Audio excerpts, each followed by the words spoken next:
Bienvenidos a DerechoCrítico.sd, siempre con Julio Ceguera y Salvador Meléndez. En esta ocasión vamos a hablar de la ley del Bitcoin. Con aquí mi estimado colega Julio Ceguera, especialista en Derecho Digital, en firma electrónica, autor del libro Derecho de Consumo, mi estimado colega de litigios, en contencioso administrativo y demás. Para mí es un placer siempre que tengamos estas pláticas, Julio. Y vamos a hablar de este tema fascinante y caliente en estos días.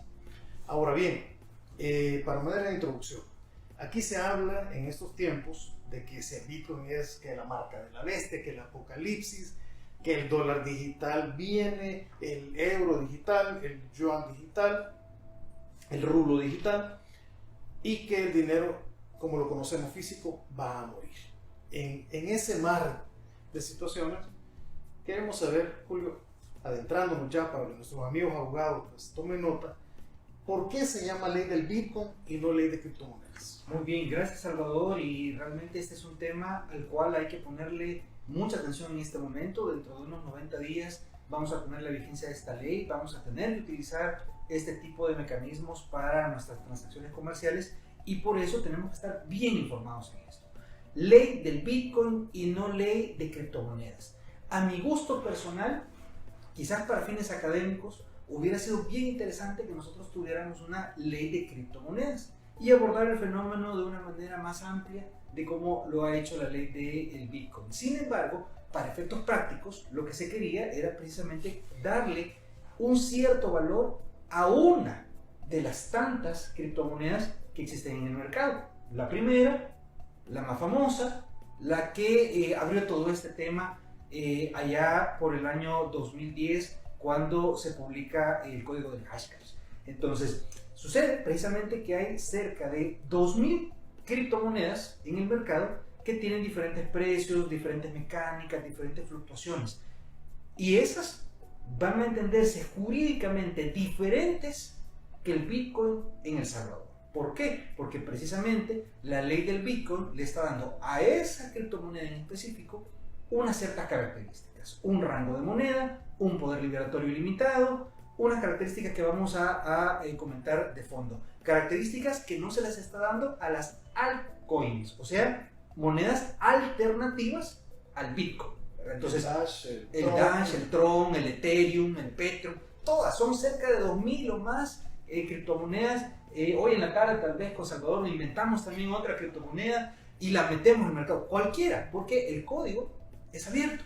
El código para generar una criptomoneda es abierto y lo que se necesita es un enjambre, una red sólida de bloques que le dé una cierta solidez. Entonces, mientras más personas forman parte del negocio del Bitcoin, mayor valor y mayor solidez podrá tener una criptomoneda. Entonces, por eso el Bitcoin en particular pudiera tener unas ventajas comerciales. Ok, Julio, debemos recordar también a nuestros amigos que tenemos una alianza con la revista Derecho y Negocios. Por cierto, hay una entrevista que se te hizo esta semana con respecto al tema del Bitcoin, muy interesante. Es recomendado que la puedan ver en la revista Derecho y Negocios. Ahora bien, en el artículo 1 aparece una expresión poder liberatorio ilimitado. Por favor, Julio, profundicemos en ese tema. Bueno, primero, el poder liberatorio es la capacidad que tiene una entidad, una construcción, una abstracción mental que nosotros generemos para liberar de una obligación, para pagar una deuda. Entonces, ¿por qué limitado? Ilimitado, porque también puede haber un poder liberatorio limitado, como el caso de los títulos valores. Exacto. Yo puedo tener un pagaré, por ejemplo, ahí Salvador me firma un pagaré y yo puedo ir con alguien a quien yo le debo y decirle, mire, yo le voy a pagar esta deuda con este pagaré. Y la otra persona me puede decir, no hombre, si el que la firma es Salvador, a mí él me cae mal, no quiero este pagaré. No hay ningún problema. La otra persona no tiene la obligación de aceptarme ese pagaré. ¿Por qué? Porque los títulos valores tienen un poder liberatorio limitado por la voluntad de las personas que tengan algún tipo de relación jurídica, un negocio jurídico. En cambio, el Bitcoin tendrá, cuando entre en vigencia la ley, un poder liberatorio ilimitado. Lo que quiere decir que las personas, porque en la ley habla de agentes económicos, que es un concepto que nos ha heredado la ley del historial de crédito, pero en términos generales los agentes económicos somos todos.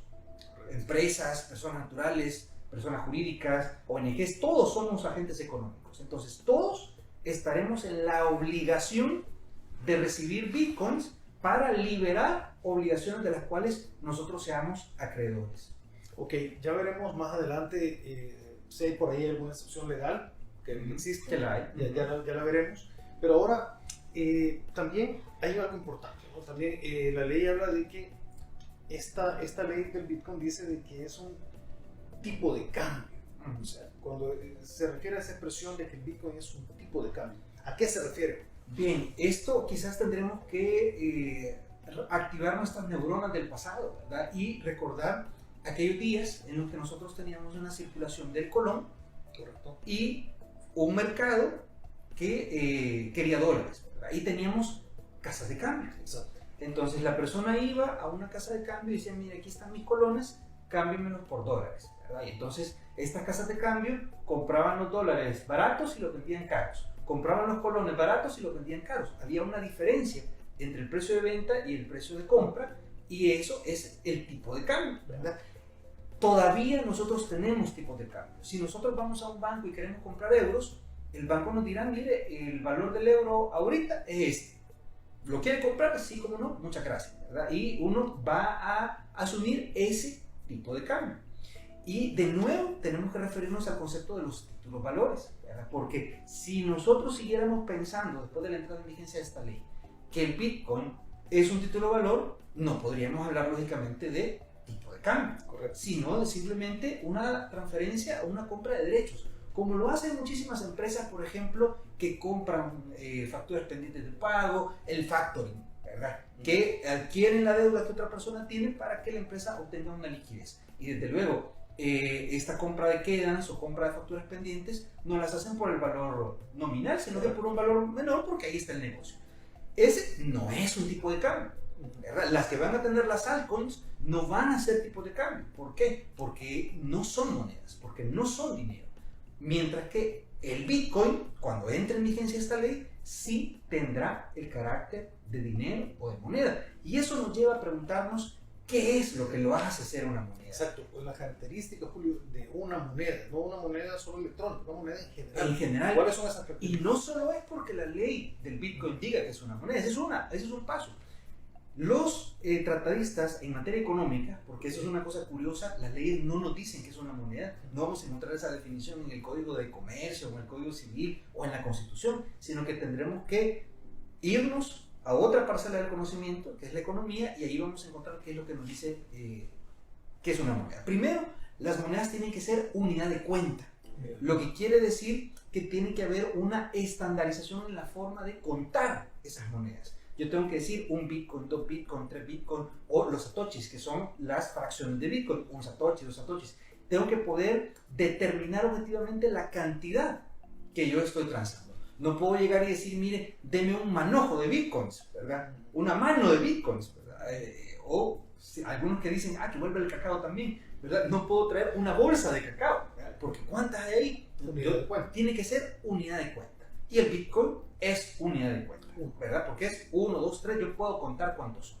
Segunda característica, tiene que ser continente de valor. Eso quiere decir que esta moneda tiene que ser capaz de representar abstractamente un valor de algo que es valioso para los seres humanos. Y como el tema del valor es subjetivo, ¿verdad? En el pasado los sumerios decían que la plata era la más valiosa, después para los romanos era el oro, ¿verdad? Y así diferentes cosas fueron adquiriendo valor subjetivo para el ser humano para las transacciones. Hasta que en tiempos modernos llegamos al dinero, ¿verdad? Y el dinero, hubo una época en la que estaba respaldado el oro, pero ahora mismo las monedas del mundo no están respaldadas en oro. Sí, Julio, eso fue en el año 71 cuando Nixon saca el patrón oro, ¿verdad? El dólar antes respaldado en dólar, y ahora pues luego buscó el respaldo en el famoso petrodólar, ¿verdad? Y esa alianza que hizo con Arabia Saudita. Sin embargo, en el 71, año 1971, básicamente el patrón oro muere, ¿verdad? Y entonces la pregunta es ¿qué respalda el dólar? ¿Qué respalda el dólar o cualquier otra moneda? ¿Verdad? Y al final ahí entramos en el terreno de la confianza. si ustedes ven un dólar, un billete de un dólar, ¿qué dice el billete del dólar? En Dios, nuestra confianza. Bueno, ¿de qué Dios están hablando? No entraremos en eso. No entraremos en eso. Pero al final es un tema de confianza. Lo llaman dinero fiat o dinero fiduciario, ¿verdad? Porque se basa en la confianza que el mundo tiene sobre una determinada divisa, ¿verdad? Y así el mercado también tendrá fluctuaciones. El dólar también fluctúa, el euro también fluctúa. Yo los invito a que visiten la página del Fondo Monetario Internacional, el FMI, y busquen los derechos especiales de giro. Ese es un valor fijo que ha establecido el Fondo Monetario Internacional y que sirve de referencia para ver cómo fluctúan las monedas del mundo, ¿ya? Entonces, ser continente de valor significa que estas monedas sean capaces de representar esa confianza, ese valor que nosotros le vamos a dar. ¿Cuánto vale un dólar? ¿Vale un vaso de agua? ¿Valdrá una hamburguesa? ¿Valdrá un apretón de manos? Depende del valor que nosotros le queramos dar. ¿Cuánto vale un Bitcoin? Ahí es donde entramos en un tema también súper interesante, porque además del tema de la confianza, que en el caso de las monedas tradicionales es una confianza estatal, un tema de divisas, comercio internacional, bien, además de todos esos conceptos, el Bitcoin va a basar su valor en la confianza de los enjambres de computadoras conectados entre ellas, los que tienen acceso al blockchain, ¿verdad? Y el trabajo que estas hacen para descifrar una serie de claves, ¿verdad? De hashcash, pero también basará su valor en la ley de la oferta y la demanda. Es decir, mientras yo más desee bitcoins, más valor tendrá, y mientras el mundo menos desee bitcoins, menos valor tendrá, teniendo en cuenta además que el bitcoin tiene una cantidad limitada de existencia. Lo más que se pueden producir son 21 millones de bitcoins, y algunos especulan que al llegar a esa cantidad entraremos en una deflación del valor del bitcoin. Habrá que ver cómo eso sucede. Y la tercera característica es precisamente la que nos ha llevado como país a generar una ley del bitcoin, y es precisamente tener un respaldo estatal. Es decir, que al final lo que le termina de dar el valor de moneda a una abstracción es que un Estado, que un gobierno diga: yo lo adopto como mi moneda y le doy poder liberatorio ilimitado. O sea, ahí estamos hablando de una expresión unilateral por parte de un gobierno, por parte de un Estado, a través de los mecanismos idóneos para ello, y con eso se cumple la tercera característica. Okay. Entonces ahí vemos, a manera de resumen, Bitcoin. Podemos contar los Bitcoin, son continente de valor. Algunos dicen que el problema es que no retiene el valor, pero lo retiene, lo acumula, hay una fluctuación ahí, pero al final del día es continente de valor. Y por último, o va a tener, cuando entre en vigencia la ley, tendrá un reconocimiento estatal. Bueno, Julio, mira, en el artículo 4 de la ley del Bitcoin se habla de que todo precio podrá ser expresado en Bitcoin. Dice podrá, no deberá. Ya sabemos las diferencias de lo potestativo, ¿verdad? El poder hacer algo, y lo que es obligatorio, el famoso deberá.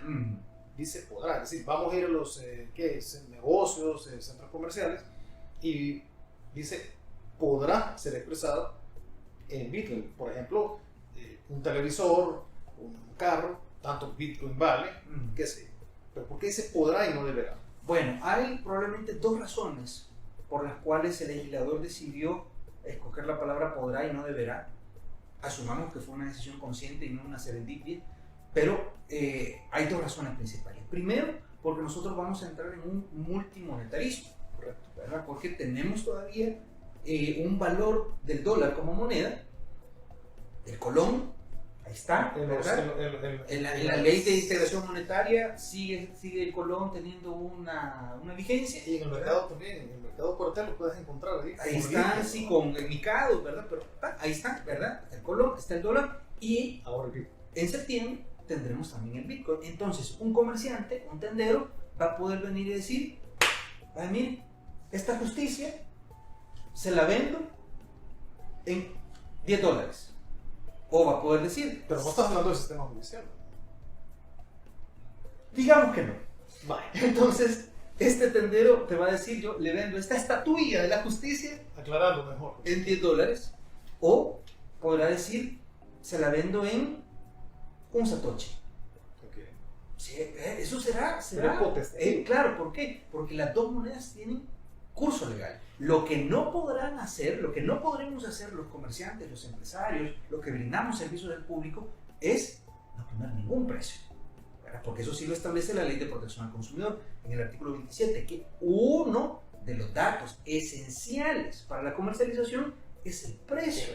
¿Verdad? Y ese precio tiene que ser expresado, dice la ley, en moneda en curso legal. Entonces, como hay dos, yo podré escoger, lo pongo en dólares o lo pongo en bitcoins, pero tengo que poner un punto de referencia. Esa es la primera razón. Y la segunda razón es la fluctuación. Sí, porque la volatilidad, como sabemos que, imagínense, cuando comenzamos el fin de semana a hablar de este tema, el bitcoin valía $31,000. Hoy anda alrededor de $34,000. En pocos días, ahí va fluctuando. Entonces es razonable que no se convierta en una obligación el que las empresas mantengan un menú, unos precios que se podrían mantener en el tiempo en Bitcoin, dada su movilidad en el mercado. Sí, Julio, fíjate que es interesante todo el planteamiento, pero en el artículo 8, ¿verdad? Y relacionándolo con el 16 de la ley del Bitcoin, hablamos de la responsabilidad del Estado por un lado, y también de que esto, la preparación material, virtual del Estado para la implementación de la ley del Bitcoin son de 90 días. Y te lo pregunto porque viendo algunos videos se habla de que se va a utilizar energía de volcanes, geotermia, porque parece ser que entre la emisión de una tarjeta Visa y la emisión de un Bitcoin hay 10.000 unidades de diferencia. Si lo que se gasta en energía es terrible, la afectación para el medio ambiente. Entonces la pregunta es, ¿tú crees que 90 días son suficientes para eso? Bueno, aquí primero tenemos que partir de una idea básica, que cuando se habla de la responsabilidad del Estado, no solo estamos hablando de la responsabilidad del gobierno, sino que todos, todo el aparataje, todos nosotros, la ciudadanía, tenemos 90 días para prepararnos. Entonces sí, como tú bien lo mencionas, el Estado está diciendo que va a crear una infraestructura jurídica, material, de personal, de capacidad, músculo estatal, músculo gubernamental para atender este fenómeno. En 90 días. 90 días, ¿verdad? Primer mundo. Una apuesta, es una apuesta, buenísimo. Y ahí, pues tendrán que ver si el tiempo les da, ¿verdad? Para tener los satélites que dicen que van a darle a internet, buenísimo. Ahí vamos a dar un salto importante dentro de 90 días. Pero viene la otra pregunta. ¿Y la banca? ¿Va a estar lista en 90 días para poder recibir bitcoins, cambiarlos por dólares? Las empresas van a estar listas con sus monederos electrónicos dentro de 90 días para recibir los pagos de los clientes. La Fiscalía General de la República estará lista dentro de 90 días para entender los delitos informáticos vinculados con el bitcoin. Estafas, lavado de dinero, activos.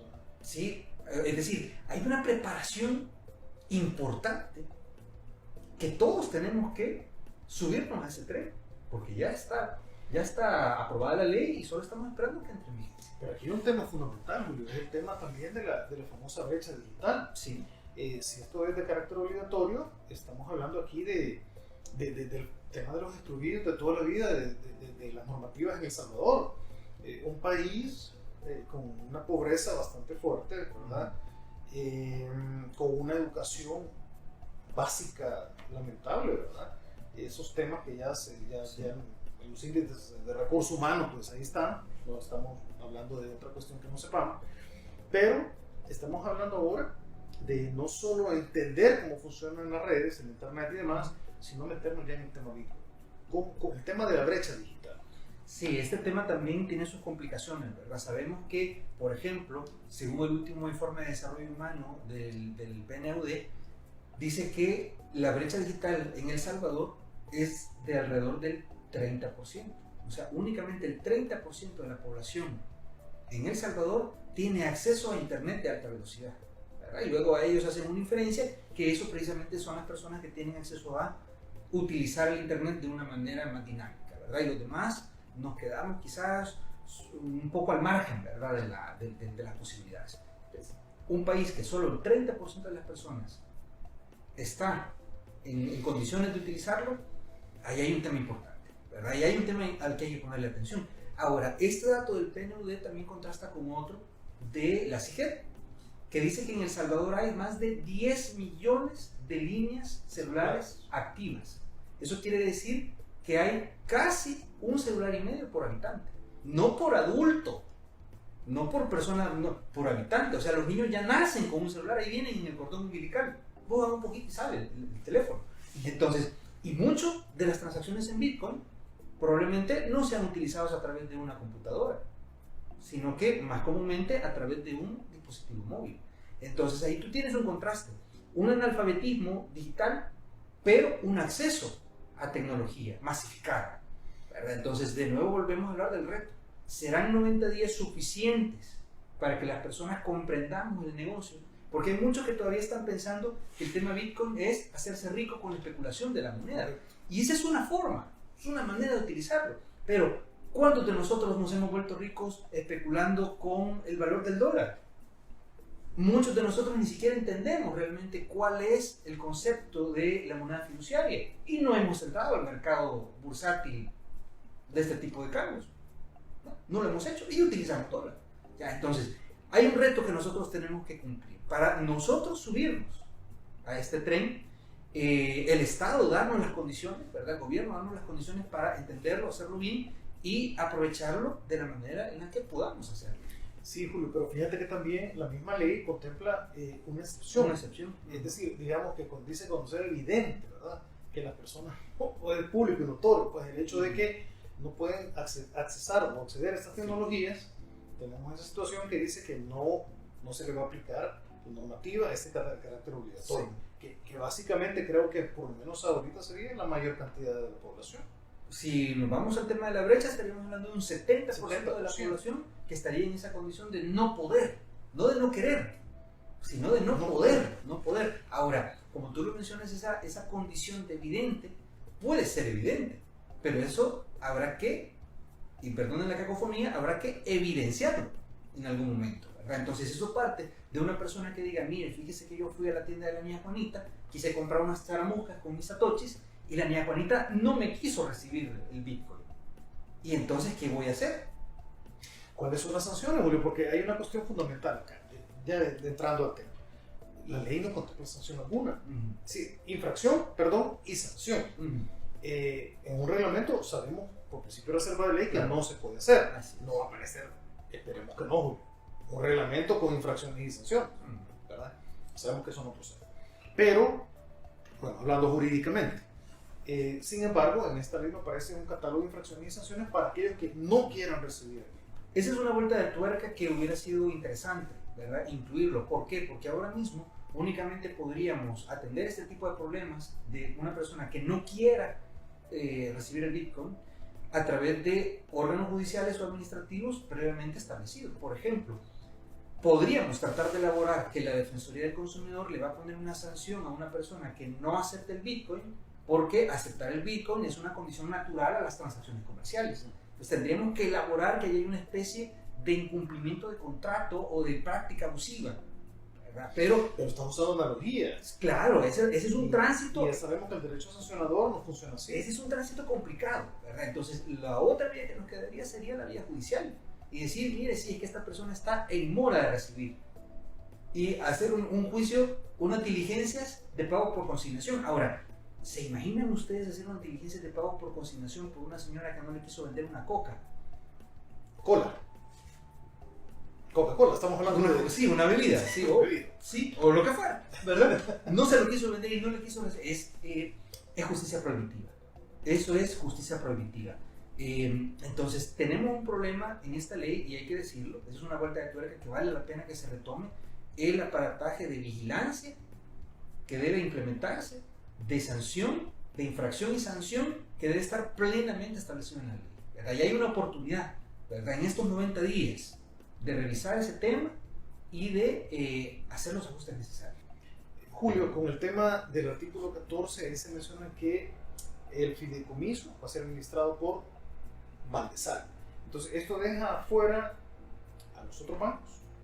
Bien, la figura del fideicomiso que aparece en el artículo 14 de la ley del Bitcoin es bien interesante primero porque, como bien lo mencionabas, los fideicomisos en nuestro país solo pueden ser encomendados a bancos. Correcto. En este caso, por Ministerio de Ley se le está encomendando a Banresal.